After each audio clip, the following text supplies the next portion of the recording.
should announce that I am doing the reading stream. Hello, everybody. Welcome back to the channel. I am, of course, as always, your host, Rogan. I'm going to interrupt the Lovecraft streams, the Lovecraft reading streams, to take a few days to read The War of the Worlds by H.G. Wells. It is a novel I love.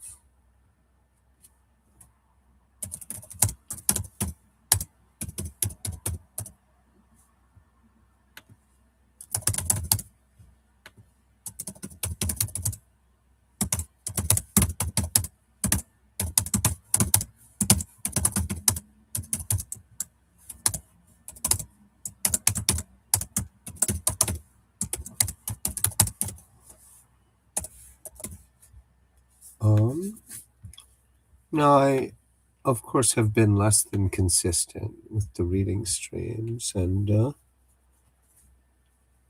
also very ordinary. I did not have the I did not have the heart to. I did see that I was going live at the same time as President. Like they were filing in to sit down and listen while I was getting ready to do the other stream because I was late because I was doing laundry over at Sonia's. But I mean, I assume he didn't say anything new except maybe talking about going to war in Iran, and he just seems a little bit more disarrayed every time I see him speak now. He just seems like his mind just starting to go. It's his age. He's got more to wobble about. I was just making them stop talking about. Politics in the other stream. So I'm going to start reading The War of the Worlds by H.G. Wells. H.G. Wells invented modern science fiction. I guess 5 of his first 6 novels are foundational, and each invented their own genre. The War of the Worlds, H.G. Wells, for The War of the Worlds, invented the idea of aliens from another planet invading this one. It was written in, I'm going to look it up, I think 1890s. He was inspired by the Zulu War. 1898. Now this is a Dover thrift edition, which these, when they were new, were like 99 cents. And then whoever had this one, I found it at a thrift store, like they scribbled all over it. It's got all kinds of highlightings and markings all over it. But that doesn't matter for reading purposes. And I was excited because Svengoolie is showing the George Pal movie this Saturday. George Pal is one of the great filmmakers in the history of the fantastic on screen. Thanks for being here. I have, of course, included my PayPal link so you can give me money if you would like to do so. I'm gonna take one more hit off this pipe. I'm not gonna smoke it on screen though, because that'll fool you, won't it?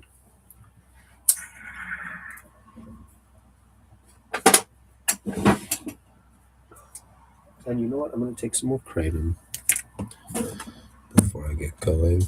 Should get some more water, obviously.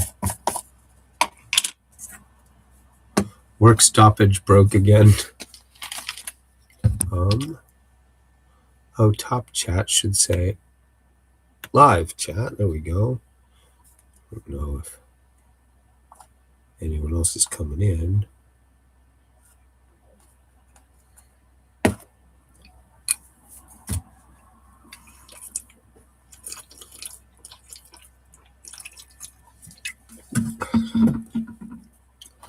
I am going to go get some water, actually. I accidentally threw away my larger water bottle by leaving it over at Sylvia's. And so now I just have this Canada Dry bottle, which is about the size of my nose.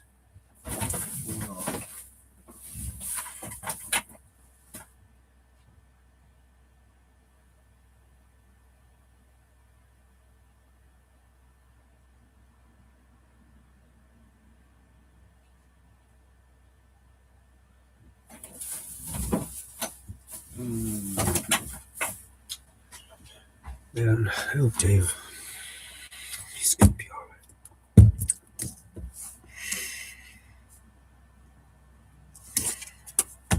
He's such a good guy. All right. I would talk more about the history of this novel, but let's go. I'm going to start reading it. I don't think I've ever read this one out loud. Um, I'm a huge fan of H.G. Wells. I've read probably 20 of his novels. I've read H.G. Wells that isn't science fiction. That's how much I like him. Originally published in 1898, The War of the Worlds by H.G. Wells. Book 1, The Coming of the Martians. Chapter the first, The Eve of the War. No one would have believed in the last years of the 19th century that this world was being watched keenly and closely by intelligences greater than man's and yet as mortal as his own. That as men busied themselves about their various concerns, they were scrutinized and studied, perhaps almost as narrowly as a man with a microscope might scrutinize the transient creatures that swarm and multiply in a drop of water. With infinite complacency, men went to and fro over this globe about their little affairs, serene in their assurance of their empire over matter. It is possible that the infusoria under the microscope do the same. No one gave a thought to the older worlds of space as sources of human danger, or thought of them only to dismiss the idea of life upon them as impossible or improbable. It is curious to recall some of the mental habits of those departed days. At most, terrestrial men fancied there might be other men upon Mars, perhaps inferior to themselves and ready to welcome a missionary enterprise. Yet across the gulf of space, minds that are to our minds as ours are to those of the beasts that perish. Hold on, I'm going to back up because I like this sentence. Yet across the gulf of space, minds that are to our minds as ours are to those of the beasts that perish.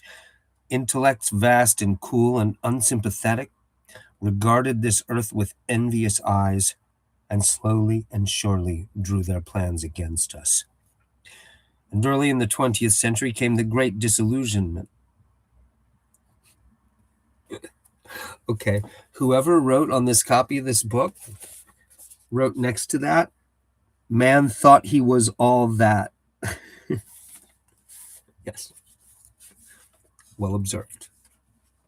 Unnamed annotator. And early in the 20th century came the Great Disillusionment.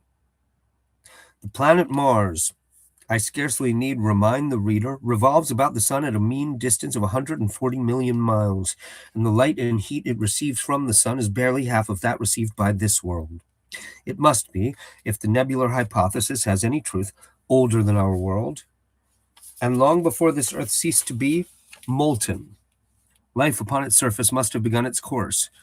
Let me interrupt to point out that this was written in 1898. Wells would have had his science right for when this was written. He's that kind of writer, but grains of salt, double check. The fact that it is scarcely 1/7 of the volume of the Earth must have accelerated its cooling to the temperature at which life could begin. It has air and water and all that is necessary for the support of animated existence. Yet so vain is man and so blinded by his vanity that no writer, up to the very end of the 19th century, expressed any idea that intelligent life might have developed there far, or indeed at all, beyond its earthly level. Nor was it generally understood that since Mars is older than our Earth, with scarcely a quarter of the superficial area and remoter from the Sun, it necessarily follows that it is not only more distant from life's beginning, but nearer its end. The secular cooling that must someday overtake our planet has already gone far indeed with our neighbor. Its physical condition is still largely a mystery, but we know now that even in its equatorial region, the midday temperature barely approaches that of our coldest winter. Its air is much more attenuated than ours.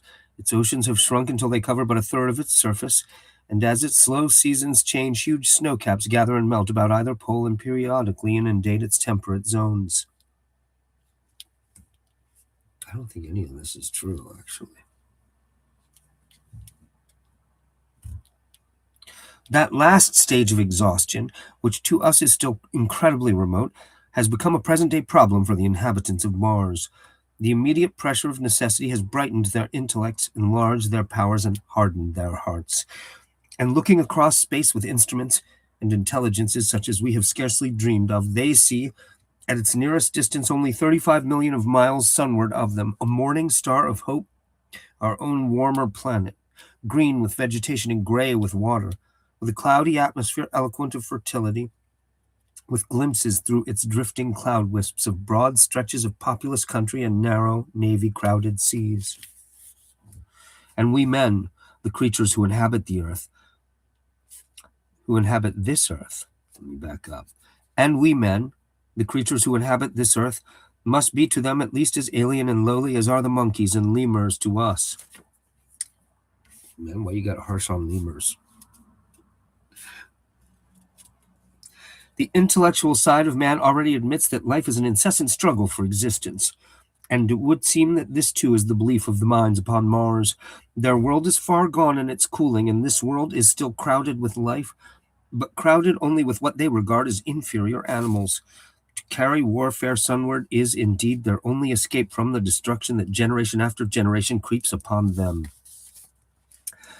And before we judge of them too harshly, we must remember what ruthless and utter destruction our own species has wrought, not only upon animals, such as the vanished bison and the dodo, but upon its own inferior races. The Tasmanians, in spite of their human likeness, were entirely swept out of existence in a war of extermination waged by European immigrants in the space of 50 years. Are we such apostles of mercy as to complain if the Martians warred in the same spirit? The Martians seem to have calculated their descent with amazing subtlety. Their mathematical learning is evidently far in excess of ours, and to have carried out their preparations with a well-nigh perfect unanimity. Had our instruments permitted it, we might have seen the gathering trouble far back in the 19th century. Men like Schiaparelli watched the red planet. It is odd, by the by, that for countless centuries Mars has been the star of war, but failed to interpret the fluctuating appearances of the markings they mapped so well. All that time, the Martians must have been getting ready. Hey, Justo Dean. I don't know why I missed your comments until just now. Hi. I was in the moment. Yeah, I decided to interrupt the Lovecraft readings. One, because this is just one of like 5 books I found for like a quarter each at a thrift store while I was with Dave. This beat up copy of War of the Worlds. And it's on Svengoolie. The George Powell 50s movie is on Svengoolie this Saturday.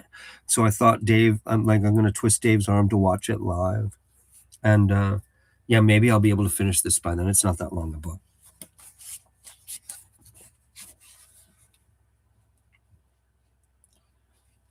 Men like Schiaparelli watched the red plow right, but failed to interpret the fluctuating appearances of the markings they mapped so well. All that time, the Martians must have been getting ready. During the opposition of 1894, a great light was seen on the illumined part of the disk, first at the Lick Observatory, then by Perrotin of Nice, and then by other observers. English readers heard of it first in the issue of Nature dated August 2nd. I am inclined to think that this blaze may have been the casting of the huge gun in the vast pit sunk into their planet, from which their shots were fired at us. Peculiar markings, as yet unexplained, were seen near the site of that outbreak during the next 2 oppositions. The storm burst upon us 6 years ago now. As Mars approached opposition, Lavelle of Java set the wires of the astronomical exchange palpitating with the amazing intelligence of a huge outbreak of incandescent gas upon the planet. It had occurred towards midnight of the 12th, and the spectroscope, to which he had at once resorted, indicated a mass of flaming gas, chiefly hydrogen, moving with an enormous velocity towards this Earth. This jet of fire had become invisible about 12:15. He compared it to a colossal puff of flame suddenly and violently squirted out of the planet as flaming gases rushed out of a gun. A singularly appropriate phrase it proved. Written in 1898, really ahead of its time in a lot of ways. Grains of salt with the science and the research, but he was on it. He didn't just make stuff up. But what he invented is a different story. This idea that a rocket, a ship, moving from one planet to another, would basically achieve escape velocity by shooting like a gun. Basically, the rocket is like the shell, and it fires like a gun. This is the invention of it right here. This was written in 1898. I don't think anyone had really had that idea before this. Yet the next day there was nothing of this in the papers except a little note in the Daily Telegraph, and the world went in ignorance of one of the gravest dangers that ever threatened the human race. I've done the thing on the, I have not, Just Odin. Actually, I skipped it the last time around, but I won't this time with the Lovecraft. I've only done 2 new Lovecraft streams, and they're really early. All the early short stories. The 2 that I did last night and the night before, or whether it was maybe the night before that, but it says Lovecraft 1 and Lovecraft 2, and then in the description there's a list of the short stories I read, because I wasn't sure how many I would get through. They're real short. I might not have heard of the eruption at all had I not met Ogilvy, the well-known astronomer at Ottershaw. He was immensely excited at the news, and in the excess of his feelings invited me up to take a turn with him that night in a scrutiny of the red planet. In spite of all that has happened since, I still remember that vigil very distinctly. The black and silent observatory, the shadowed lantern throwing a feeble glow upon the floor in the corner, the steady ticking of the clockwork of the telescope, the little slit in the roof, an oblong profundity with the stardust streaked across it. Ogilvy moved about, invisible but audible. Looking through the telescope, one saw a circle of deep blue and the little round planet swimming in the field. It seemed such a little thing, so bright and small and still, faintly marked with transverse stripes and slightly flattened from the perfect round. But so little it was, so silvery warm, a pin's head of light. It was as if it quivered, but really this was the telescope vibrating with the activity of the clockwork that kept the planet in view. As I watched, the planet seemed to grow larger and smaller and to advance and recede, but that was simply that my eye was tired. 40 millions of miles it was from us, more than 40 millions of miles of void. Few people realize the immensity of vacancy in which the dust of the material universe swims. Near it in the field, I remember, were 3 faint points of light, 3 telescopic stars infinitely remote, and all around it was the unfathomable darkness of empty space. You know how that blackness looks on a frosty starlight night. In a telescope it seems far profounder, and invisible to me because it was so remote and small, flying swiftly and steadily towards me across that incredible distance, drawing nearer every minute by so many thousands of miles, came the thing they were sending us, the thing that was to bring so much struggle and calamity and death to the earth. I never dreamed of it then as I watched. No one on earth dreamed of that unerring missile. That night, too, there was another jetting out of gas from the distant planet.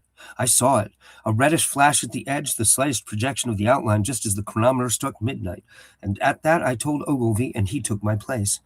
The night was warm, and I was thirsty, and I went, stretching my legs clumsily and feeling my way in the darkness, to the little table where the siphon stood, while Ogilvy exclaimed at the streamer of gas that came out towards us.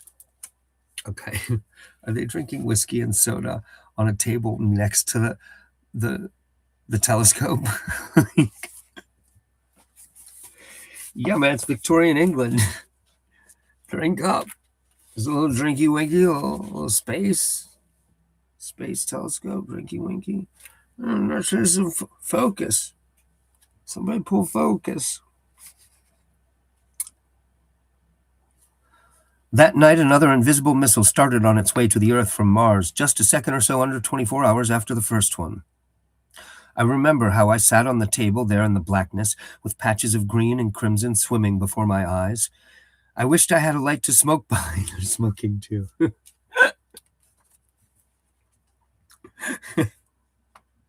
By the telescope. All right. I wished I had a light to, I mean, you have an ashtray right next. All right, it's fine. I wished I had a light to smoke by, little suspecting the meaning of the minute gleam I had seen and all that it would presently bring me. Ogilvy watched till 1 and then gave it up, and we lit the lantern and walked over to his house. Down below in the darkness were Ottershaw and Chertsey and all there are hundreds of people sleeping in peace.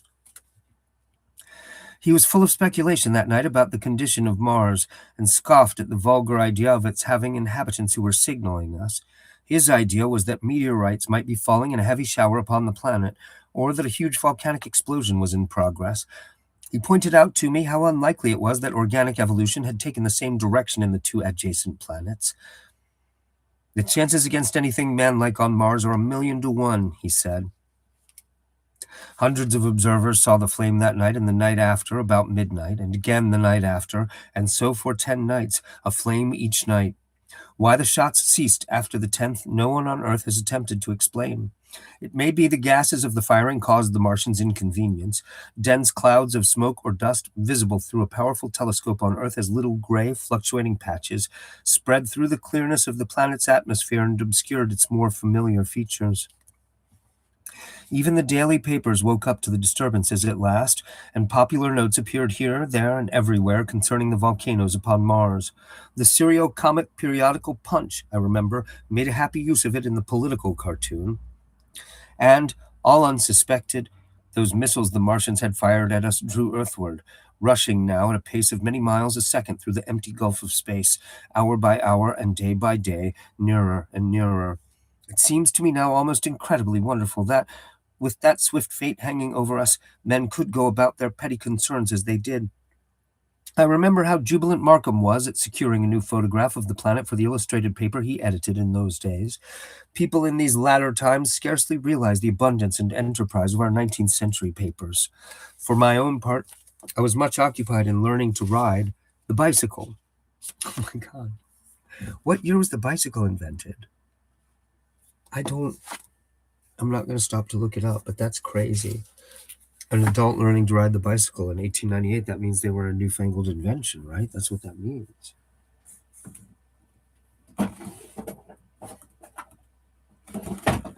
The book was published in 1898.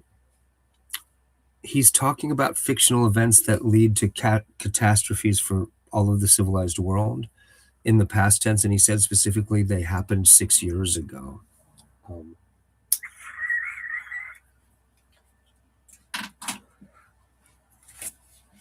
H.G. Wells is here inventing in writing this book. He's writing one of the cornerstones, the foundational works of all of this kind of direct, clear, science-based, extrapolative science fiction.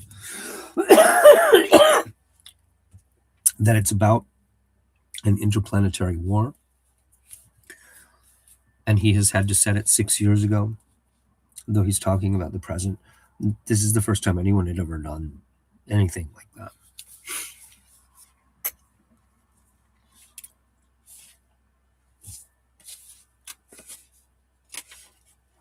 For my own part, I was much occupied in learning to ride the bicycle, and busy upon a series of papers discussing the probable developments of moral ideas as civilization progressed.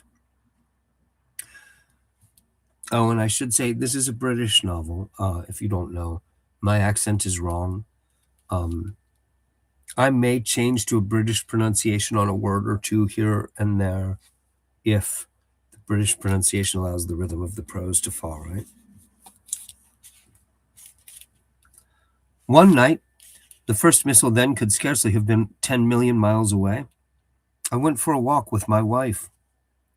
It was starlight, and I explained the signs of the zodiac to her and pointed out Mars, a bright dot of light creeping zenithward, towards which so many telescopes were pointed. It was a warm night. Coming home, a party of excursionists from Chertsey or Isleworth passed us singing and playing music. There were lights in the upper windows of the houses as the people went to bed. From the railway station in the distance came the sound of shunting trains, ringing and rumbling, softened almost into melody by the distance. My wife pointed out to me the brightness of the red, green, and yellow signal lights hanging in a framework against the sky. It seemed so safe and tranquil.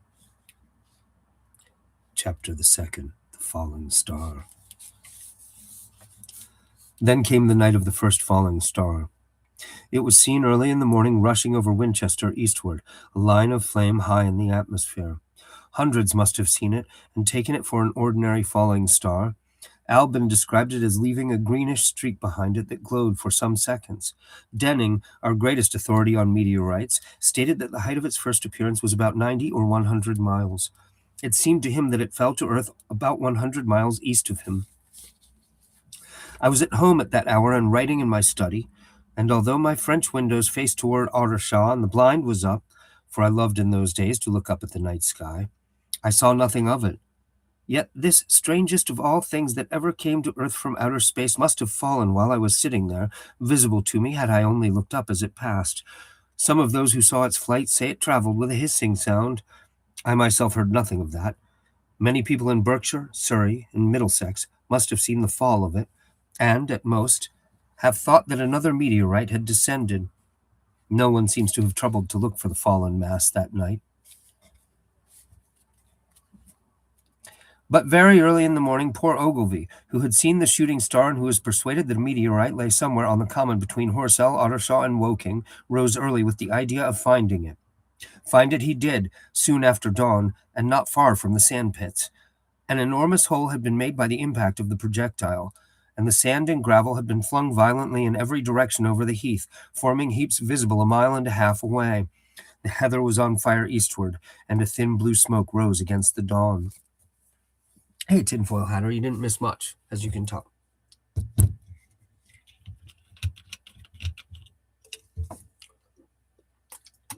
This is a good one to do one of these streams with too, because there'll be more people coming in by the time it starts getting really good.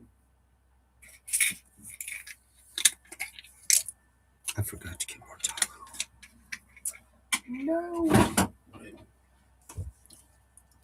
I'll be fine.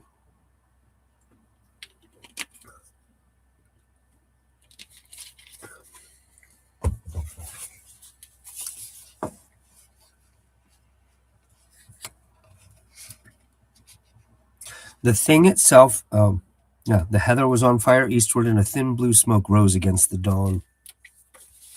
The thing itself lay almost entirely buried in sand. Amidst the scattered splinters of a fir tree, it had shivered to fragments in its descent. The uncovered part had the appearance of a huge cylinder, caked over and its outline softened by a thick, scaly, dung-colored incrustation. It had a diameter of about 30 yards. He approached the mass, surprised at the size and more so at the shape, since most meteorites are rounded more or less completely. It was, however, still so hot from its flight through the air as to forbid his near approach. A stirring noise within its cylinder he ascribed to the unequal cooling of its surface, for at that time it had not occurred to him that it might be hollow. I will reiterate, this was written in 1898. The idea of spaceships with aliens in them coming to land here like another planet is a place they can invade, and the landing spot is the beachhead. This is the invention of that idea. It did not exist before this.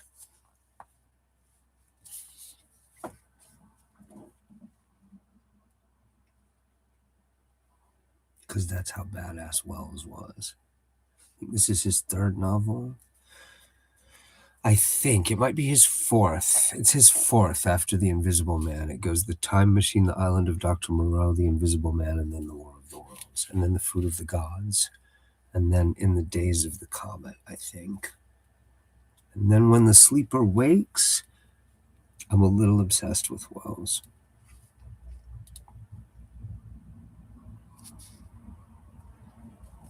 He remained standing at the edge of the pit that the thing had made for itself, staring at its strange appearance, astonished chiefly at its unusual shape and color, and dimly perceiving even then some evidence of design in its arrival. The early morning was wonderfully still, and the sun, just clearing the pine trees towards Weybridge, was already warm. He did not remember hearing any birds that morning. There was certainly no breeze stirring, and the only sounds were the faint movements from within the cindery cylinder. He was all alone on the common. Then suddenly he noticed with a start that some of the gray clinker, the ashy incrustation that covered the meteorite, was falling off the circular edge of the end. It was dropping off in flakes and raining down upon the sand. A large piece suddenly came off and fell with a sharp noise that brought his heart into his mouth. Just Odin, the Island of Dr. Moreau is my very favorite. This one being here is just a coincidence. It was at the thrift store, and they've been advertising Svengoolie showing the movie all week, and I was like, you know what, I'll read it. I want to read a novel for a few days anyway, so let's go. I've never read this one out loud before, though. Then suddenly, oh, right. For a minute, he scarcely realized what this meant, and, although the heat was excessive, he clambered down into the pit close to the bulk to see the thing more clearly. He fancied even then that the cooling of the body might account for this. But what disturbed that idea was the fact that the ash was falling only from the end of the cylinder. And then he perceived that, very slowly, the circular top of the cylinder was rotating on its body. It was such a gradual movement that he discovered it only through noticing that a black mark that had been near him 5 minutes ago was now at the other side of the circumference. Even then he scarcely understood what this indicated, until he heard a muffled grating sound and saw the black mark jerk forward an inch or so. Then the thing came upon him in a flash. The cylinder was artificial, hollow, with an end that screwed out. Something within the cylinder was unscrewing the top. "Good heavens," said Ogilvy, "there's a man in it, men in it, half roasted to death, trying to escape." At once, with a quick mental leap, he linked the thing with the flash upon Mars. The thought of the confined creature was so dreadful to him that he forgot the heat and went forward to the cylinder to help turn. But luckily the dull radiation arrested him before he could burn his hands on the still glowing metal. At that he stood irresolute for a moment, then turned, scrambled out of the pit, and set off running wildly into Woking. The time then must have been somewhere about 6 o'clock. He met a wagoner and tried to make him understand, but the tale he told and his appearance were so wild, his hat had fallen off in the pit, that the man simply drove on. He was equally unsuccessful with the potman, who was just unlocking the doors of the public house by Horsell Bridge. The fellow thought he was a lunatic at large and made an unsuccessful attempt to shut him into the tap room.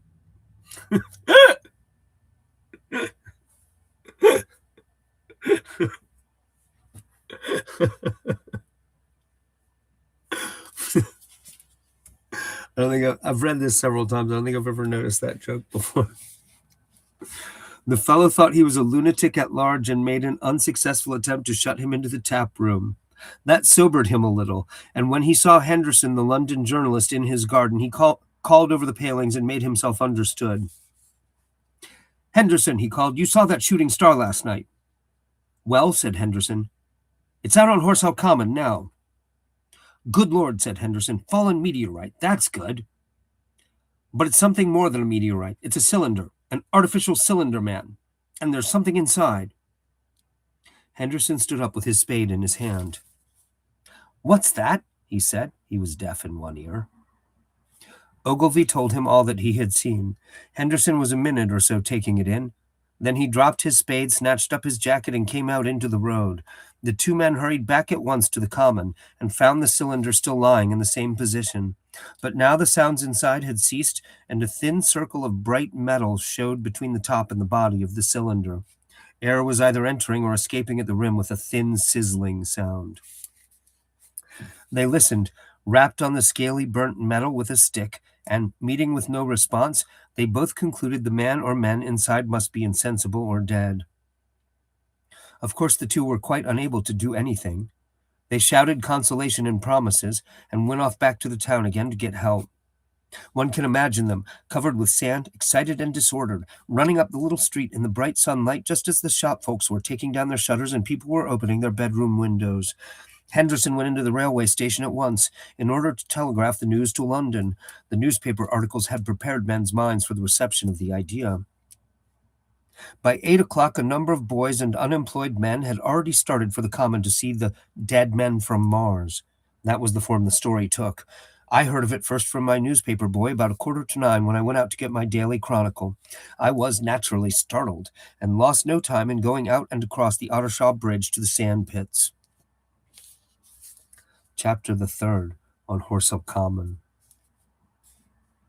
I found a little crowd of perhaps 20 people surrounding the huge hole in which the cylinder lay. I have already described the appearance of that colossal bulk embedded in the ground. The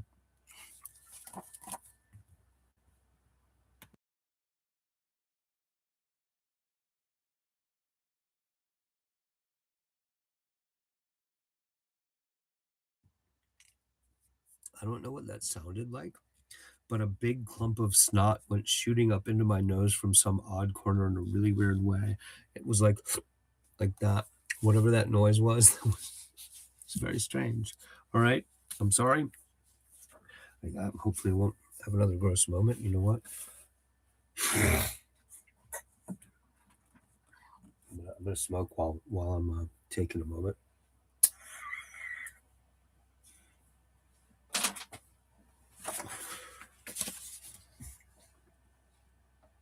All right, I'm going to start again. Chapter the third on Horsell Common. I found a little crowd of perhaps 20 people surrounding the huge hole in which the cylinder lay. I have already described the appearance of that colossal bulk embedded in the ground. The turf and gravel about it seemed charred as if by a sudden explosion. No doubt its impact had caused a flash of fire. Henderson and Ogilvy were not there. I think they perceived that nothing was to be done for the present, and had gone away to breakfast at Henderson's house. There were 4 or 5 boys sitting on the edge of the pit with their feet dangling and amusing themselves until I stopped them by throwing stones at the giant mass. After I had spoken to them about it, they began playing at touch in and out of the group of bystanders. Touch is in quotes. I think he means tag. Among these were a couple of cyclists, a jobbing gardener I employed sometimes, a girl carrying a baby, Greg the butcher and his little boy, and 2 or 3 loafers and golf caddies who were accustomed to hang about the railway station. There was very little talking. Few of the common people in England had anything but the vaguest astronomical ideas in those days. Most of them were staring quietly at the big table-like end of the cylinder, which was still as Ogilvy and Henderson had left it. I fancy the popular expectation of a heap of charred corpses was disappointed at this inanimate bulk. Some went away while I was there, and other people came.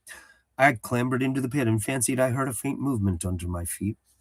The top had certainly ceased to rotate. It was only when I got thus close to it that the strangeness of this object was at all evident to me.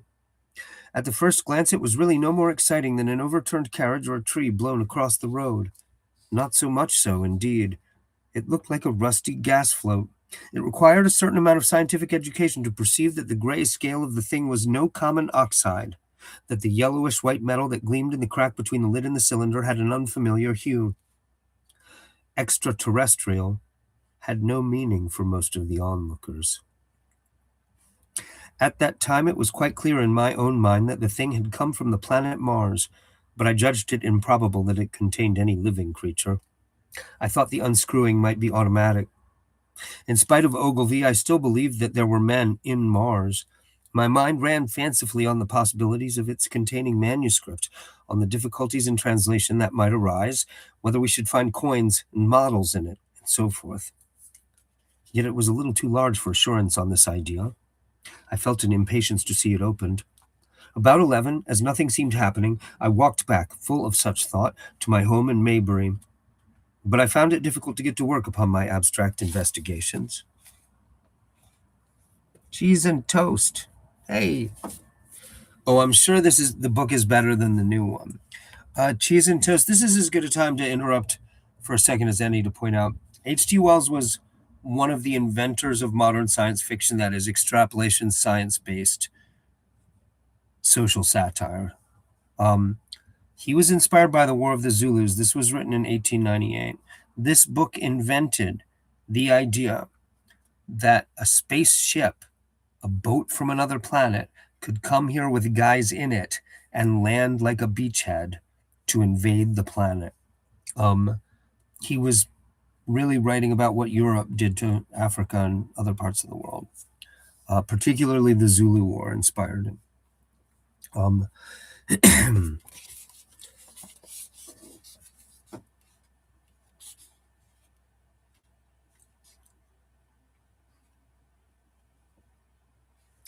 In the afternoon, the appearance of the common had altered very much. The early editions of the evening papers had startled London with enormous headlines: "A message received from Mars," "Remarkable story from Woking," and so forth. In addition, Ogilvy's wire to the Astronomical Exchange had roused every observatory in the 3 kingdoms. There were half a dozen flies or more from the Woking station standing in the road by the sandpits, a basket chaise from Chobham, and a rather lordly carriage. I should say again, I'm just not doing a British accent. It's a British novel. A little bit, the rhythm is requiring me to lean into it. So I'm starting to develop an odd British leaning voice here. Besides that, there was quite a heap of bicycles. In addition, a large number of people must have walked in spite of the heat of the day from Woking and Chertsey, so that there was altogether quite a considerable crowd, one or two gaily dressed ladies among the others. It was glaringly hot, not a cloud in the sky nor a breath of wind. The only shadow was that of the few scattered pine trees. The burning heather had been extinguished, but the level ground towards Ottershaw was blackened as far as one could see, and still giving off vertical streamers of smoke. An enterprising sweetstuff dealer in the Chobham Road had sent up his son with a barrow-load of green apples and ginger beer. Going to the edge of the pit, I found it occupied by a group of about half a dozen men: Henderson, Ogilvy, and a tall, fair-haired man that I afterwards learnt was Stent, the astronomer royal, with several workmen wielding spades and pickaxes. Stent was giving directions in a clear, high-pitched voice. He was standing on the cylinder, which was now evidently much cooler. His face was crimson and streaming with perspiration, and something seemed to have irritated him. A large portion of the cylinder had been uncovered, though its lower end was still embedded. As soon as Ogilvy saw me among the staring crowd on the edge of the pit, he called to me to come down, and asked me if I would mind going over to see Lord Hilton, the lord of the manor. The growing crowd, he said, was becoming a serious impediment to their excavations, especially the boys. They wanted a light railing put up and help to keep the people back. He told me that a faint stirring was occasionally still audible within the case, but that the workmen had failed to unscrew the top, as it afforded no grip to them. The case appeared to be enormously thick, and it was possible that the faint sounds we heard represented a noisy tumult in the interior. I was very glad to do as he asked, and so become one of the privileged spectators within the contemplated enclosure. I failed to find Lord Hilton at his house, but I was told he was expected from London by the 6 o'clock train from Waterloo, and as it was then about 5:15, I went home, had some tea, and walked up to the station to waylay him. Chapter the 4th. The Cylinder Opens. When I returned to the common, the sun was setting. Scattered groups were hurrying from the direction of Woking, and one or two persons were returning. The crowd about the pit had increased, and stood out black against the lemon yellow of the sky, a couple of hundred people, perhaps. There were raised voices, and some sort of struggle appeared to be going on about the pit. Strange imaginings passed through my mind. As I drew nearer, I heard Stent's voice. "Keep back! Keep back!" A boy came running towards me. "It's a movin'," he said to me as he passed. "A screwin' and a screwin' out. I don't like it. I'm a-goin' home, I am." I went on to the crowd. There were really, I should think, 200 or 300 people elbowing and jostling one another, the one or two ladies there being by no means the least active. "He's fallen in the pit," cried someone. "Keep back," said several. The crowd swayed a little, and I elbowed my way through. Everyone seemed greatly excited. I heard a peculiar humming sound from the pit. "I say," said Ogilvy, "help keep these idiots back. We don't know what's in the confounded thing, you know." I saw a young man, a shop assistant in Woking, I believe he was, standing on the cylinder and trying to scramble out of the hole again. The crowd had pushed him in. The end of the cylinder was being screwed out from within. Nearly 2 feet of shining screw projected. Somebody blundered against me, and I narrowly missed being pitched onto the top of the screw. I turned, and as I did so, the screw must have come out, for the lid of the cylinder fell upon the gravel with a ringing concussion. I stuck my elbow into the person behind me and turned my head towards the thing again. For a moment, that circular cavity seemed perfectly black. I had the sunset in my eyes. I think everyone expected to see a man emerge, possibly something a little unlike us terrestrial men, but in all essentials a man. I know I did. But, looking, I presently saw something stirring within the shadow. Grayish, billowy movements, one above another, and then 2 luminous discs like eyes. Then something resembling a little gray snake, about the thickness of a walking stick, coiled up out of the writhing middle and wriggled in the air towards me, and then another. A sudden chill came over me. There was a loud shriek from a woman behind. I half turned, keeping my eyes fixed upon the cylinder still, from which other tentacles were now projecting, and began pushing my way back from the edge of the pit. I saw astonishment giving place to horror on the faces of the people about me. I heard inarticulate exclamations on all sides. There was a general movement backwards. I saw the shopman struggling still on the edge of the pit. I found myself alone and saw the people on the other side of the pit running off, Stent among them. I looked again at the cylinder, and ungovernable terror gripped me. I stood petrified and staring. A big grayish rounded bulk, the size perhaps of a bear, was rising slowly and painfully out of the cylinder. As it bulged up and caught the light, it glistened like wet leather. Two large dark-colored eyes were regarding me steadfastly. The mass that framed them, the head of the thing, it was rounded and had, one might say, a face. There was a mouth under the eyes, the lipless brim of which quivered and panted and dropped saliva. The whole creature heaved and pulsated convulsively. A lank tentacular appendage gripped the edge of the cylinder. Another swayed in the air. The Boy Sal, yes. I hate to interrupt right here. Yes, there's a 50s movie, which is going to be on Svengoolie this Saturday, is part of why I'm reading it. I think the remake with Tom Cruise is great. Steven Spielberg directed it. I can't remember I don't know how to pronounce his name. David Cope or Cap wrote it. I think it's a spectacular movie. Neither of those movies is much like the book. The Tom Cruise one's a little farther away. Because it's so old. It was written in 1898. This novel invented the alien invasion story. Like I've said a couple of times, the whole idea that a space boat with alien people in it could come here and land a beachhead to wage war on this planet to planet, like a continent to an island. This is the book that invented it. It was written in 1898, and it's British. I'm not using the right accent. A lank tentacular appendage gripped the edge of the cylinder. Another swayed in the air.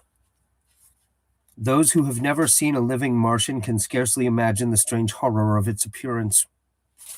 The peculiar V-shaped mouth with its pointed upper lip, the absence of brow ridges, the absence of a chin beneath the wedge-like lower lip, the incessant quivering of this mouth, the Gorgon groups of tentacles, the tumultuous breathing of the lungs in a strange atmosphere, the evident heaviness and painfulness of movement due to the greater gravitational energy of the Earth, above all, the extraordinary intensity of the immense eyes, were at once vital, intense, inhuman, crippled, and monstrous. There was something fungoid in the oily brown skin, something in the clumsy deliberation of the tedious movements unspeakably nasty. Even at this first encounter, this first glimpse, I was overcome with disgust and dread. Suddenly the monster vanished. It had toppled over the brim of the cylinder and fallen into the pit with a thud like the fall of a great mass of leather. I heard it give a peculiar thick cry, and forthwith another of these creatures appeared darkly in the deep shadow of the aperture.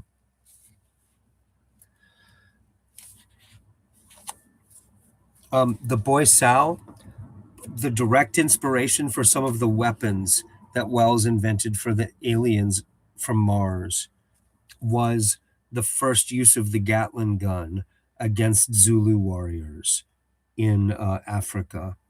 The horror story about the Zulu army being utterly destroyed by the first automatic weapon on the whole continent. They had no idea. It's like 10 guys killed like 10,000 guys. It's just the most horrible story. But yeah, that was a direct inspiration for this. So it's funny you would say that.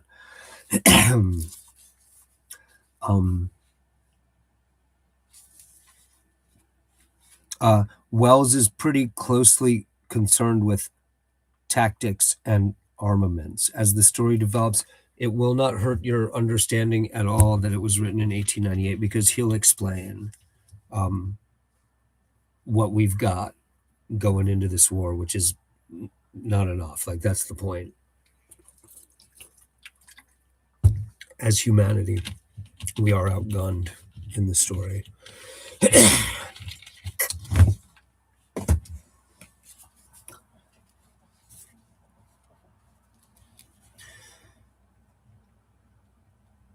I heard it give a peculiar thick cry, and forthwith another of these creatures appeared darkly in the deep shadow of the aperture.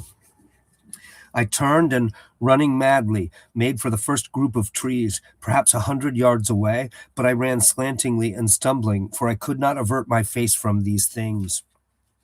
There, among some young pine trees and furze bushes, I stopped, panting, and waited further developments. The common round the sandpits was dotted with people, standing like myself in a half-fascinated terror, staring at these creatures, or rather at the heaped gravel at the edge of the pit in which they lay.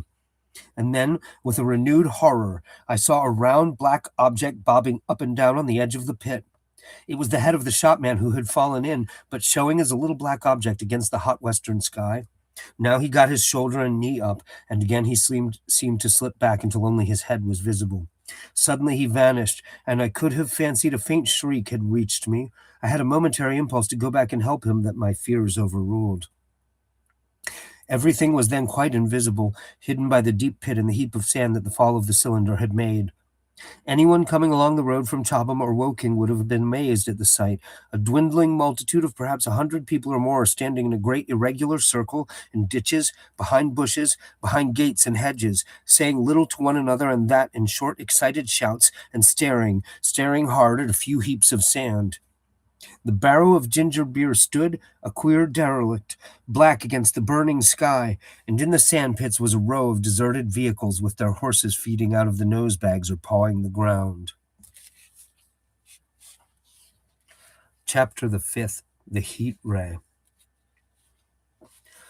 After the glimpse I had had of the Martians emerging from the cylinder in which they had come to the Earth from their planet, a kind of fascination paralyzed my actions. I remained standing knee-deep in the heather, staring at the mound that hid them. I was a battleground of fear and curiosity. I did not dare to go back towards the pit, but I felt a passionate longing to peer into it. I began walking, therefore, in a big curve, seeking some point of vantage and continually looking at the sand heaps that hid these newcomers to our Earth. Once a leash of thin black whips, like the arms of an octopus, flashed across the sunset and was immediately withdrawn. And afterwards a thin rod rose up, joint by joint, bearing at its apex a circular disc that spun with a wobbling motion. What could be going on there? Most of the spectators had gathered in one or two groups, one a little crowd towards Woking, the other a knot of people in the direction of Chobham. Evidently they shared my mental conflict. There were few near me.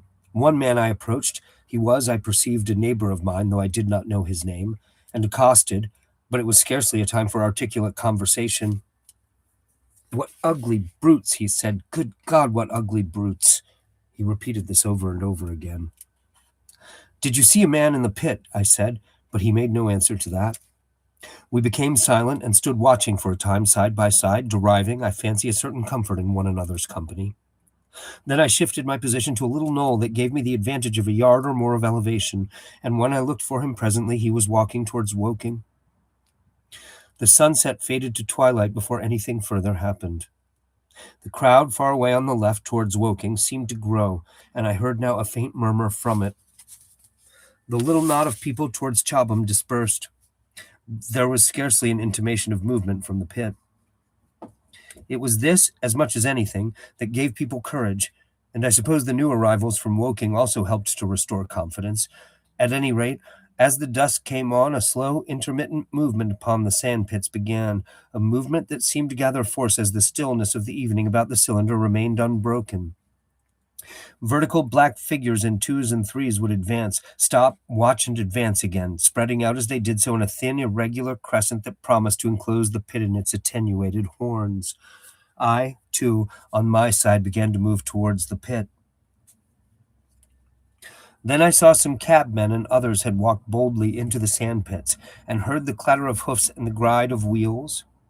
I saw a lad trundling off the barrow of apples. And then, within 30 yards of the pit, advancing from the direction of Horsell, I noted a little black knot of men, the foremost of whom was waving a white flag.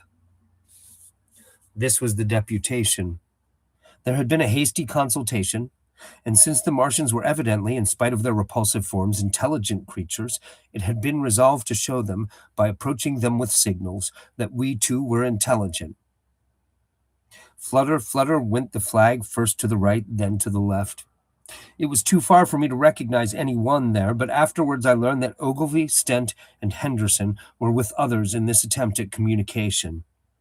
This little group had in its advance dragged inward, so to speak, the circumference of the now almost complete circle of people, and a number of dim black figures followed it at discreet distances. Suddenly there was a flash of light, and a quantity of luminous greenish smoke came out of the pit in 3 distinct puffs, which drove up, one after the other, straight into the still air. This smoke, or flame perhaps would be the better word for it, was so bright that the deep blue sky overhead and the hazy stretches of brown common towards Chertsey, set with black pine trees, seemed to darken abruptly as these puffs arose, and to remain the darker after their dispersal. At the same time, a faint hissing sound became audible. Beyond the pit stood the little wedge of people with the white flag at its apex, arrested by these phenomena, a little knot of small vertical black shapes upon the black ground. As the green smoke arose, their faces flashed out pallid green and faded again as it vanished. Then slowly the hissing passed into a humming, into a long, loud, droning noise. Slowly a humped shape rose out of the pit, and the ghost of a beam of light seemed to flicker out from it. Forthwith flashes of actual flame, a bright glare leaping from one to another, sprang from the scattered group of men. It was as if some invisible jet impinged upon them and flashed into white flame. It was as if each man were suddenly and momentarily turned to fire. Then, by the light of their own destruction, I saw them staggering and falling, and their supporters turning to run. I stood staring, not as yet realizing that this was death leaping from man to man in that little distant crowd. All I felt was that it was something very strange. An almost noiseless and blinding flash of light, and a man fell headlong and lay still, and as the unseen shaft of heat passed over them, pine trees burst into fire, and every dry furze bush became with one dull thud a mass of flames. And far away toward Knapp Hill I saw the flashes of trees and hedges and wooden buildings suddenly set alight. It was sweeping round swiftly and steadily, this flaming death, this invisible, inevitable sword of heat. I perceived it coming towards me by the flashing bushes it touched, and was too astounded and too stupefied to stir. I heard the crackle of fire in the sandpits and the sudden squeal of a horse that was as suddenly stilled. Then it was as if an invisible yet intensely heated finger was drawn through the heather between me and the Martians, and all along a curving line beyond the sandpits the dark ground smoked and crackled. Something fell with a crash far away to the left, where the road from Woking Station opens out on the common. Forthwith the hissing and humming ceased, and the black, dome-like object sank slowly out of sight into the pit. All this had happened with such swiftness that I had stood motionless, dumbfounded and dazzled by the flashes of light. Had that death swept through a full circle, it must inevitably have slain me in my surprise. But it passed and spared me, and left the night about me suddenly dark and unfamiliar. The undulating common seemed now dark almost to blackness, except where its roadways lay gray and pale under the deep blue sky of the early night. It was dark and suddenly void of men. Overhead the stars were mustering, and in the west the sky was still a pale, bright, almost greenish blue. The tops of the pine trees and the roofs of Horsell came out sharp and black against the western afterglow. The Martians and their appliances were altogether invisible, save for that thin mast upon which their restless mirror wobbled. Patches of bush and isolated trees here and there smoked and glowed still, and the houses towards Woking Station were sending up spires of flame into the stillness of the evening air. Nothing was changed save for that and a terrible astonishment. The little groups of black specks with the flag of white had been swept out of existence, and the stillness of the evening, so it seemed to me, had scarcely been broken. It came to me that I was upon this dark common, helpless, unprotected, and alone.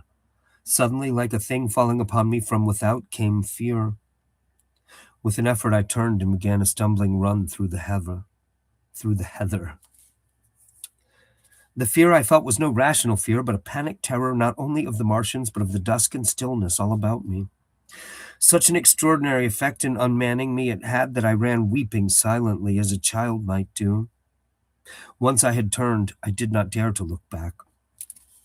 I remember I felt an extraordinary persuasion that I was being played with, that presently, when I was upon the very verge of safety, this mysterious death, as swift as the passage of light, would leap after me from the pit about the cylinder and strike me down. It's worth pointing out that this is the invention of the idea of a ray gun. What I just read, that description, that's the first time ever in fiction anyone postulated and described any kind of energy beam or ray beam or beam of light that comes out of some kind of gun. Wells invented that. As I said, he was thinking of the first Gatling gun and what it did to the Zulus. First Gatling gun in Africa. They had no idea what they were up against. They had no idea what they were up against. Something like 15 men held that pass against something like 15,000 men with one machine gun because the attackers had no idea. They were carrying spears. It's a horrible, horrible story.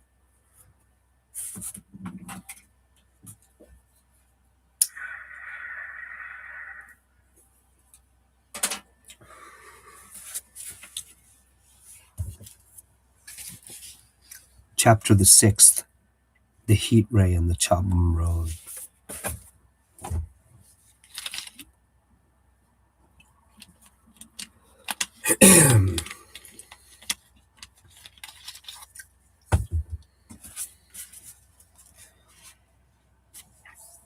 It is still a matter of wonder how the Martians are able to slay men so swiftly and so silently. Many think that in some way they are able to generate an intense heat in a chamber of practically absolute non-conductivity. This intense heat they project in a parallel beam against any object they choose by means of a polished parabolic mirror of unknown composition, much as the parabolic mirror of a lighthouse projects a beam of light. But no one has absolutely proved these details. However it is done, it is certain that a beam of heat is the essence of the matter. Heat and invisible instead of visible light. Whatever is combustible flashes into flame at its touch. Lead runs like water. It softens iron, cracks and melts glass, and when it falls upon water, incontinently that explodes into steam. That night nearly 40 people lay under the starlight about the pit, charred and distorted beyond recognition, and all night long the common from Horsell to Maybury was deserted and brightly ablaze. The news of the massacre probably reached Chobham, Woking, and Ottershaw about the same time. In Woking, the shops had closed when the tragedy happened, and a number of people, shop people and so forth, attracted by the stories they had heard, were walking over the Horsell Bridge and along the road between the hedges that runs out at last upon the common. You may imagine the young people brushed up after the labors of the day, and making this novelty, as they would make any novelty, the excuse for walking together and enjoying a trivial flirtation. You may figure to yourself the hum of voices along the road in the gloaming. As yet, of course, few people in Woking even knew that the cylinder had opened, though poor Henderson had sent a messenger on a bicycle to the post office with a special wire to an evening paper. As these folks came out by twos and threes upon the open, they found little knots of people talking excitedly and peering at the spinning mirror over the sandpits, and the newcomers were, no doubt, soon infected by the excitement of the occasion. By 8:30, when the deputation was destroyed, there may have been a crowd of 300 people or more at this place, besides those who had left the road to approach the Martians nearer. There were 3 policemen, too, one of whom was mounted, doing their best, under instructions from Stent, to keep the people back and deter them from approaching the cylinder. There was some booing from those more thoughtless and excitable souls to whom a crowd is always an occasion for noise and horseplay. Stent and Ogilvy, anticipating some possibilities of a collision, had telegraphed from Horsell to the barracks as soon as the Martians emerged, for the help of a company of soldiers to protect these strange creatures from violence. After that, they returned to lead that ill-fated advance. The description of their death as it was seen by the crowd tallies very closely with my own impressions, the 3 puffs of green smoke, the deep humming note, and the flashes of flame. But that crowd of people had a far narrower escape than mine. Only the fact that a hummock of heathery sand intercepted the lower part of the heat ray saved them. Had the elevation of the parabolic mirror been a few yards higher, none could have lived to tell the tale. They saw the flashes and the men falling, and an invisible hand, as it were, lit the bushes as it hurried towards them through the twilight. Then, with a whistling note that rose above the droning of the pit, the beam swung close over their heads, lighting the tops of the beech trees that lined the road, and splitting the bricks, smashing the windows, firing the window frames, and bringing down in crumbling ruin a portion of the gable of the house nearest the corner. In the sudden thud, hiss, and glare of the igniting trees, the panic-stricken crowd seems to have swayed hesitatingly for some moments. Sparks and burning twigs began to fall into the road, and single leaves like puffs of flame. Hats and dresses caught fire. Then came a crying from the common. There were shrieks and shouts, and suddenly a mounted policeman came galloping through the confusion with his hands clasped over his head, screaming. "They're coming," a woman shrieked, and incontinently everyone was turning and pushing at those behind in order to clear their way to Woking again. They must have bolted as blindly as a flock of sheep. Where the road grows narrow and black between the high banks, the crowd jammed, and a desperate struggle occurred. All that crowd did not escape. 3 persons at least. All that crowd did not escape. 3 persons at least, 2 women and a little boy, were crushed and trampled there, and left to die amid the terror and the darkness.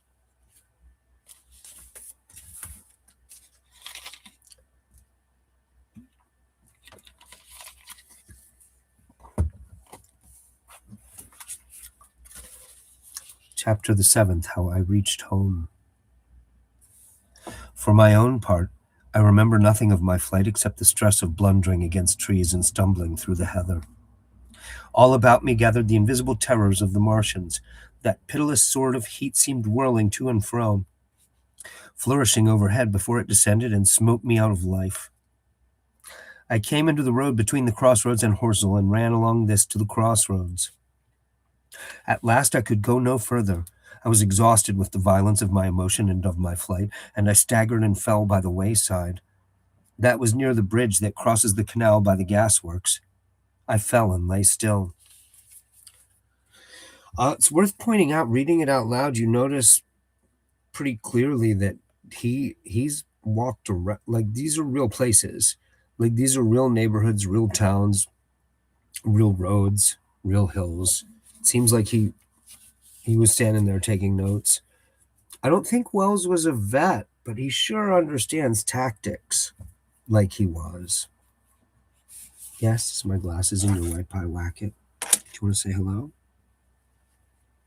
You want to say hello to the kids, buddy? This is my friend Pie Wacket. She's a house cat. You gonna hang and listen to the story? You wanna lay down?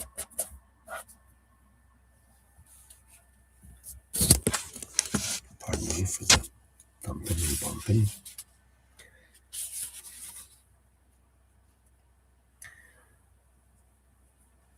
That was near the bridge that crosses the canal by the gasworks. I fell and lay still.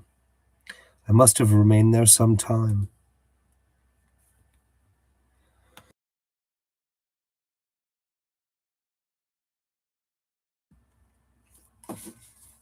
I sat up, strangely perplexed. For a moment, perhaps, I could not clearly understand how I came there. My terror had fallen from me like a garment. My hat had gone, and my collar had burst away from its fastener. A few minutes before, there had been only 3 real things before me: the immensity of the night and space and nature, my own feebleness and anguish, and the near approach of death.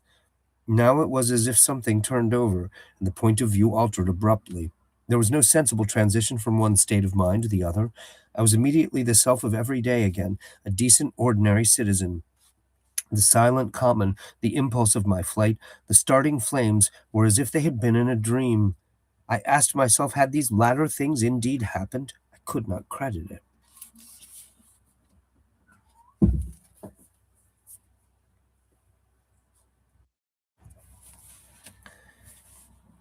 I rose and walked unsteadily up the steep incline of the bridge. My mind was blank wonder. My muscles and nerves seemed drained of their strength. I dare say I staggered drunkenly. A head rose over the arch, and the figure of a workman carrying a basket appeared. Beside him ran a little boy. He passed me, wishing me good night. I was minded to speak to him, but did not. I answered his greeting with a meaningless mumble and went on over the bridge. Over the Maybury arch a train, a billowing tumult of white, firelit smoke, and a long caterpillar of lighted windows went flying south. Clatter, clatter, clap, rap, and it had gone.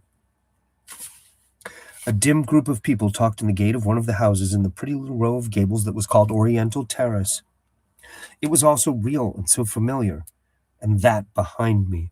It was frantic, fantastic. Such things, I told myself, could not be. Perhaps I am a man of exceptional moods. I do not know how far my experience is common. At times I suffer from the strangest sense of detachment from myself and the world about me. I seem to watch it all from the outside, from somewhere inconceivably remote, out of time, out of space, out of the stress and tragedy of it all. This feeling was very strong upon me that night. Here was another side to my dream. But the trouble was the blank incongruity of this serenity and the swift death flying yonder, not 2 miles away. There was a noise of business from the gasworks, and the electric lamps were all alight. I stopped at the group of people. "What news from the common?" said I. There were 2 men and a woman at the gate. "Eh?" said one of the men, turning. "What news from the common?" I said. "Ain't you just been there?" asked the men.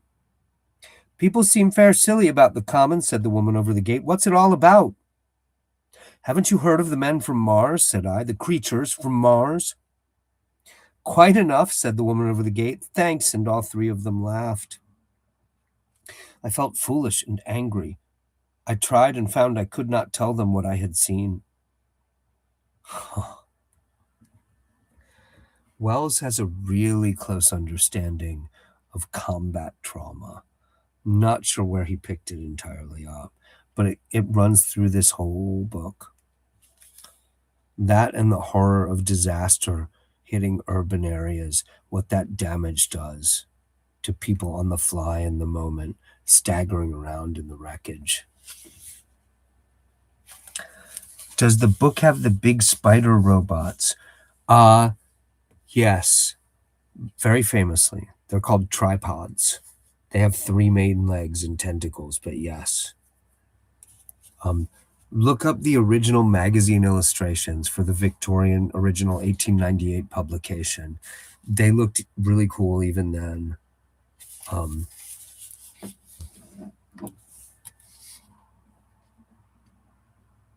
It's going to be probably a couple nights away before the tripods are out.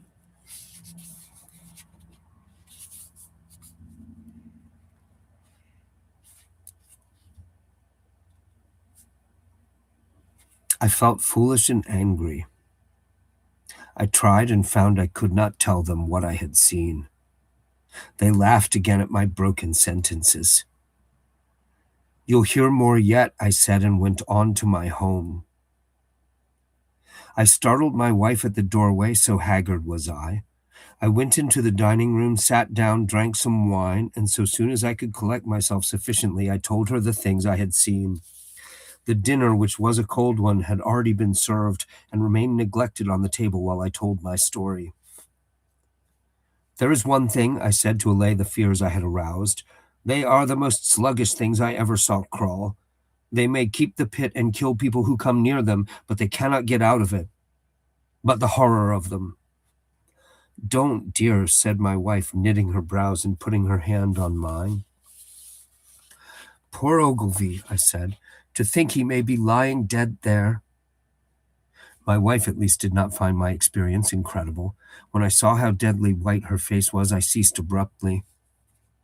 "They may come here," she said again and again. I pressed her to take wine and tried to reassure her. "They can scarcely move," I said. And that, the boy Sal, is why they have the tripods, right?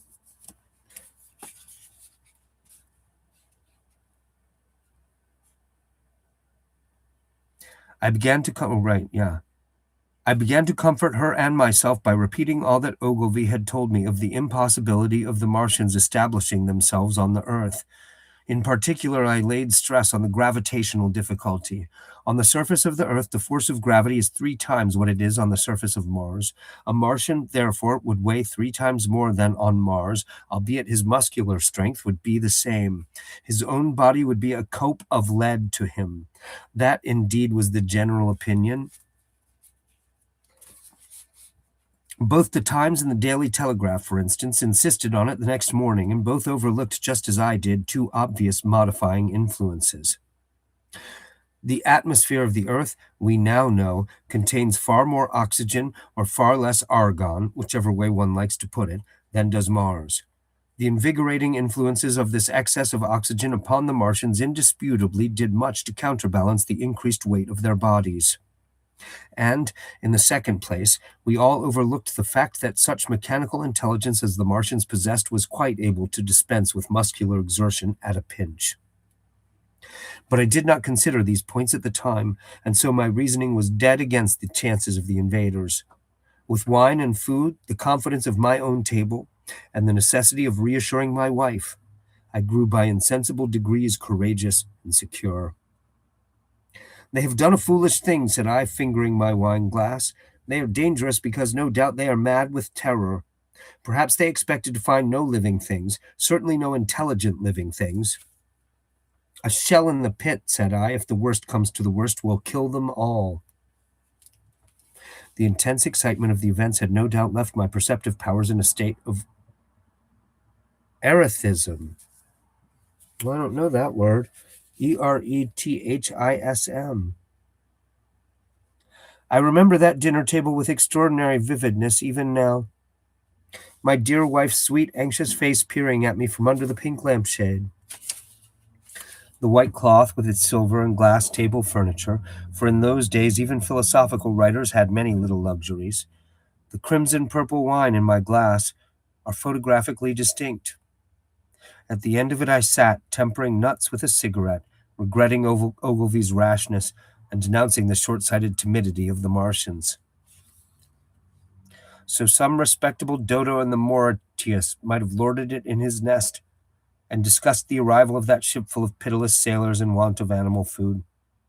We will peck them to death tomorrow, my dear. I did not know it, but that was the last civilized dinner I was to eat for many very strange and terrible days. I'm going to read one more chapter. I invite you guys to give me money. There's a dono button, also paypal.me/Roguenautica, and I got a Cash App on my homepage. Thanks. I've turned off the monetization, so ad rolls don't interrupt this if you're watching live and you aren't you don't have an ad blocker, you don't have premium. Now there isn't a big enough audience for monetization to make much difference to me. But nevertheless, I've turned it off. You are welcome, those of you whom that affects. Let me take one more hit off my pipe. I'm going to read one more chapter before I call it a night. And I'm going to come back in every night reading more of this.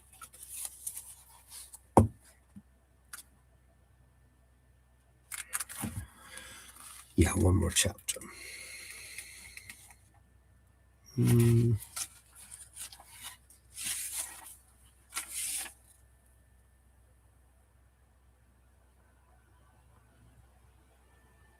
Yeah, I was working out the math. Should probably be 6 readings, 5 readings, maybe.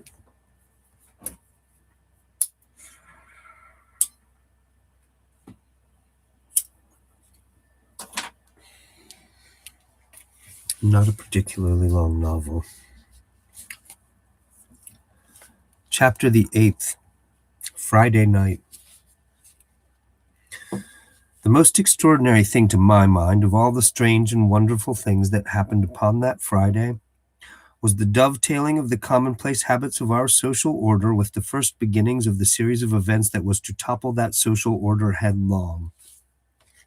If, on Friday night, you had taken a pair of compasses and drawn a circle with a radius of 5 miles round the Woking sandpits, I doubt if you would have had one human being outside it, unless it were some relation of Stent or of the 3 or 4 cyclists or London people lying dead on the common, whose emotions or habits were at all affected by the newcomers. Many people had heard of the cylinder, of course, and talked about it in their leisure, but it certainly did not make the sensation that an ultimatum to Germany would have done. In London that night, poor Henderson's telegram describing the gradual unscrewing of the shot was judged to be a canard, and his evening paper, after wiring for authentication from him and receiving no reply, the man was killed, decided not to print a special edition. Even within the 5-mile circle, the great majority of people were inert. I have already described the behavior of the men and women to whom I spoke. All over the district, people were dining and supping. Working men were gardening after the labors of the day. Children were being put to bed. Young people were wandering through the lanes love-making. Students sat over their books. Maybe there was a murmur in the village streets, a novel and dominant topic in the public houses, and here and there a messenger, or even an eyewitness of the later occurrences, caused a whirl of excitement, a shouting, and a running to and fro. But for the most part, the daily routine of working, eating, drinking, sleeping went on as it had done for countless years, as though no planet Mars existed in the sky. Even at Woking Station in Horsell and Chobham, that was the case. In Woking Junction, until a late hour, trains were stopping and going on. Others were shunting on the sidings. Passengers were alighting and waiting, and everything was proceeding in the most ordinary way. A boy from the town, trenching on Smith's Monopoly, was selling papers with the afternoon's news. The ringing impact of trucks, the sharp whistle of the engines from the junction, mingled with their shouts of men from Mars. Excited men came into the station about 9 o'clock with incredible tidings and caused no more disturbance than drunkards might have done. People rattling Londonwards peered into the darkness outside the carriage windows and saw only a rare, flickering, vanishing spark dance up from the direction of Horsell, a red glow and a thin veil of smoke driving across the stars, and thought that nothing more serious than a heath fire was happening. It was only round the edge of the common that any disturbance was perceptible. There were 6 villas burning on the Woking border. There were lights in all the houses on the common side of the 3 villages, and the people there kept awake till dawn. A curious crowd lingered restlessly, people coming and going, but the crowd remaining, both on the Chobham and Horsell bridges. 1 or 2 adventurous souls, it was afterward found, went into the darkness and crawled quite near the Martians, but they never returned, for now and again a light ray, like the beam of a warship's searchlight, swept the common, and the heat ray was ready to follow. Save for such, that big area of common was silent and desolate, and the charred bodies lay about on it all night under the stars and all the next day. A noise of hammering from the pit was heard by many people. So you have the state of things on Friday night. In the center, sticking into the skin of our old planet Earth like a poisoned dart, was this cylinder. But the poison was scarcely working yet. Around it was a patch of silent common, smoldering in places, and with a few dark, dimly seen objects lying in contorted attitudes here and there. Here and there was a burning bush or tree. Beyond was a fringe of excitement, and farther than that fringe the inflammation had not crept as yet. In the rest of the world the stream of life still flowed as it had flowed for immemorial years. The fever of war that would presently clog vein and artery, deaden nerve, and destroy brain had still to develop. All night long the Martians were hammering and stirring, sleepless, indefatigable, at work upon the machines they were making ready, and ever again a puff of greenish-white smoke rolled up to the starlit sky. About 11, a company of soldiers came through Horsell and deployed along the edge of the common to form a cordon. Later, a second company marched through Chobham to deploy. Later, a second company marched through Chobham to deploy on the north side of the common. Thank you, vegan cookies. Vegan. What's wrong with my pronunciation all of a sudden? Hold on. I'm going to start at the top of the paragraph again. An hour 24. It's like you get mealy-mouthed after you read for a while. I don't know. Maybe there's a drug I can take for that. Maybe. About 11, a company of soldiers came through Horsell and deployed along the edge of the common to form a cordon. Later, a second company marched through Chobham to deploy on the north side of the common. Several officers from the Inkerman barracks had been on the common earlier in the day, and one, Major Eden, was reported to be missing. The colonel of the regiment came to the Chobham Bridge and was busy questioning the crowd at midnight. The military authorities were certainly alive to the seriousness of the business. About 11, the next morning's papers were able to say, a squadron of hussars, 2 Maxims, and about 400 men of the Cardigan Regiment started from Aldershot. A few seconds after midnight, the crowd in the Chertsey Road, Woking, saw a star fall from heaven into the pine woods to the northwest. It had a greenish color and caused a silent brightness like summer lightning. This was the second cylinder.